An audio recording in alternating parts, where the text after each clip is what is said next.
काळापासून चालत आलेला हा इतिहास आहे आणि या यात्रेमध्ये लोक गोट्याची घोटमार खेळतात.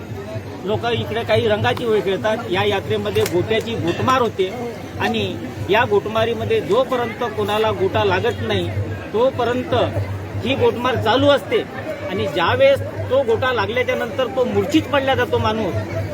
त्या मूर्छित पडल्याच्या नंतर गदाजी महाराजाच्या मंदिरामध्ये आणून त्याला रक्षा लावली जाते आणि रक्षा लावल्याच्या नंतर त्या माणसाचं बिलकुल त्याला कोणत्याही प्रकारच्या दवाखान्यात न्यायची गरज नाही.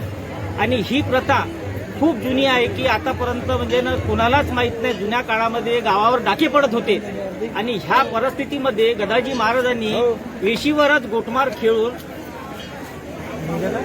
गोटमार खेळून तिथे ह्या डाकू लोकांना अडवलं आणि तेव्हापासून हा घोटमारीचा इतिहास आहे. आणि श्री संत गदाजी महाराज या गावचे जागृत असे आहे की इथे ज्याची श्रद्धा आहे तिथे तो श्रद्धेला पावणारा भगवंत आहे, अशी याची एक आख्यायिका आहे.